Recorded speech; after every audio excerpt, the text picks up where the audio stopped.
बंधुगण मु ज्योतिर्विद और वास्तुविद डॉक्टर इंजीनियर दीप्तिरंजन पंडा आपण मानू मोर ज्योतिष शास्त्र भित्तिक चैनल कुंडली भविष्यत रु अभिनंदन और स्वागत करुच्ची।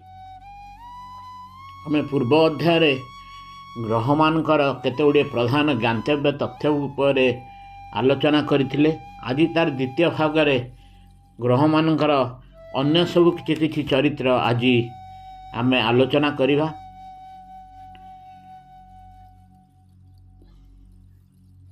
वर्तमान आम जानिबा ग्रह मानकर वक्तृत्व कौन, जोटा कहते रेट्रोग्रेड प्लानेट।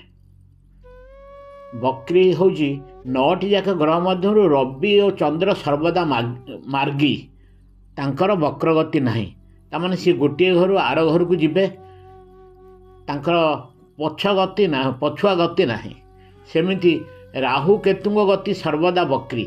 से माने गोटे राशि आर राशि को जदि अलग 7टी जाक ग्रह से माने जदि जिबे क्लॉकवाइज आंटी क्लॉकवाइज मूवमेंट हुए, तेल राहु केतु सब तांकर गति होची क्लॉकवाइज। तेणु रवि राहु और केतुंग गति होची सर्वदा वक्री, से माने केबे भी मार्गी नुहंती। और रवि चंद्र सर्वदा होछन्ति मार्गी और तांकर वक्रगति नहीं। इमान को छाड़देले जो आउ अन्य 5टी ग्रह रहिले मंगल बुध गुरु शुक्र और शनि, एमाने अधिकांश समय से मार्गी चलन हुए। किंतु से मार्गी चलन बेले बेले किछि समय अल्प समय तांकर पछकु गति करती। पछकु गति माने से पूर्व राशि को जाती नहीं, किंतु पूर्व राशि को तांकर किछिटा फल वा प्रभाव पड़ी थाए। यह कहती वक्तृत्व। ग्रह मानकर यही पछुआ गति को वक्तृत्व कहती। वक्री ग्रहर अति साधारण परिभाषा होउची सेमानकर फल देवार क्षमता होची 3 गुण बढ़ी जाए। जो ग्रह वक्री सेमानकर फल देवा साधारण जदि वक्री न होइथिबे से जेतिक फल दियंती, जेतेले वक्री हो जाती सेमानकर फल देवार क्षमता 3 गुण बढ़ी जाए थाए। कुंडली रे सेमती जदि जोड़ाक जोगकारक ग्रह अछंती सेमाने जदि वक्री हेबे सेमाने 3 गुणा भल फल देबे। एवं जदि कुंडली रे मारक ग्रह वक्री हेबे तेबे तांकर मारकत्व बा खराब फल 3 गुणा बढ़ी जाए थाए। कुंडली रे जोगकारक ग्रह बा मारक ग्रह ताकू आमे अन्य अध्याय रे आमे भल भाव ताकू आलोचना करिबा। आज से विषय मु जाउनी। तापर आसला अस्तग्रह। बेले बेले आमे जानिछे कुंडली रे कहती ज्योतिष माने जे ग्रहटा अस्त हो जाए, कंबस्ट प्लानेट ताकू कहती। अस्तग्रह जो 9टी जाक ग्रह अछंती राहु केतु को छाड़देले अन्य 6टी जाक ग्रह जिते सूर्यंकर अति निकटतर हेबे, सूर्य को छाड़ी जो अन्य 6टी ग्रह रहिले राहु केतु को छाड़देले माने चंद्र मंगल बुध गुरु शुक्र शनि, यही 6टी ग्रह जिते सूर्यंकर अति निकटतर हेबे सूर्यंकर प्रभाव से माने शक्तिहीन हो पड़ती। तांकर केते पाखरे रहिले सूर्य तांको अस्त करिवे से भी आमर से डिग्री दिया जाइछि। ग्रह मानकर सेपरी जो अस्त हवा कहती से ग्रह माने से जो 6टी जाक ग्रह से रवि को अस्त करें। ग्रह माने निजे अस्त हो जाती। अस्त हो गले तार अर्थ होची से बलहीन हो जाती। कुंडली पे जदि मारक ग्रह गोटे हो जे खराब फल दब सी जदि अस्त हो जाइथिबो भल, कारण सी तांकर खराब फल दे पारिबे नहीं। किंतु जदि जोगकारक ग्रह अस्त हो गले कुंडली भल फल पाइबारु वंचित हुए। जोगकारक ग्रह अस्त हेले ସେହି ग्रह को पुनर्जीवित बा एक्टिवेट करने को से अस्तमित ग्रहंकर रत्न धरिया को पड़ी थाए बा धारण करने को पड़ी थाए। किंतु देखा पड़ो से जोगकारक ग्रह गुड़िक जदि ठीक जगार थे तेबे आम रत्न धारण करवा। ये ज्योतिषर परामर्श नवा निहाती जरूरी। आम बर्तमान जाना जे केते डिग्री दूरतार रवि ठारू 2 पार्श्व केते डिग्री दूरता भितर रहिले से कौ ग्रह को केते डिग्री अस्त करती। चंद्र जदि रवि ठारू जो पटे था 12 डिग्री भितर रहिले चंद्र अस्तमित होता। मंगल सेमती रवि ठारू 17 डिग्री भितर रहिले सी भी अस्त हो जाती। बुध 14 डिग्री, गुरु 11 डिग्री, शुक्र 10 डिग्री एवं शनि 5 डिग्री रवि रहिले सेमाने अस्त हो जाती आउ किछि फल देवार क्षमता रहे ना। तापर आम जानिबा जे ग्रह गुड़ाक आम सबल बा दुर्बल केमती जानिबा। सबल दुर्बल मु एई दृष्टि कहबी जे सेमानकर जदि डिग्री बल जदि कम थिबो ताहले से क्षेत्र में सी जी बल देवार क्षमता से हर था। तेणु आम केमती जाना डिग्री बल कौटा कम कौटा बेसी बा केतेबेले से सर्वाधिक फल देवे। तेणु जन्म समय कुंडली रे ग्रह मानकर जो डिग्री अनुजाई फल देवार क्षमता ताकू धरिकी विचार करा जाए। आम बर्तमान जाना विषम राशि क्या कहती और सम राशि क्या कहती ये दुटा कहीं जाना आम से अनुसार से डिग्री बलटा को जाना को आमको सहज हम। विषम राशि हूँ आग हूँ हाँ विषम राशि हूँ मेष। 1 नंबर राशि है मेष, 3 नंबर राशि है मिथुन, 5 नंबर राशि है सिंह, 7 नंबर राशि है तुला, 9 नंबर राशि है धनु, 11 नंबर राशि है कुंभ। यही 6टी जाक राशि को कह जाए विषम राशि।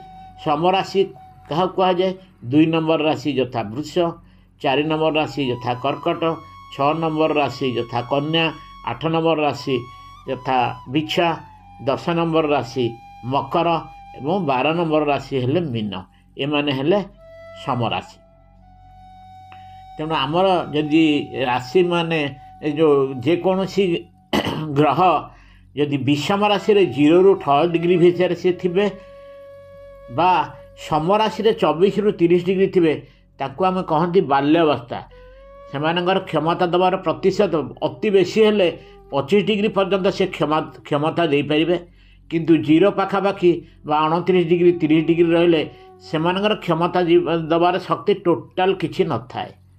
सेमिति तापर बाल्यावस्था पर आम कुमारावस्था करिया। यदि ग्रह माने विषम राशि 6 ରୁ 12 डिग्री थिबे बा 18 ରୁ 24 डिग्री थिबे सम राशि ताले ताकू कहती कुमार अवस्था। कुमार अवस्था सेमानकर क्षमता देवार प्रतिशत अति बेसी 50% पर्यंत से बड़शाली बोली धरिया पड़ो।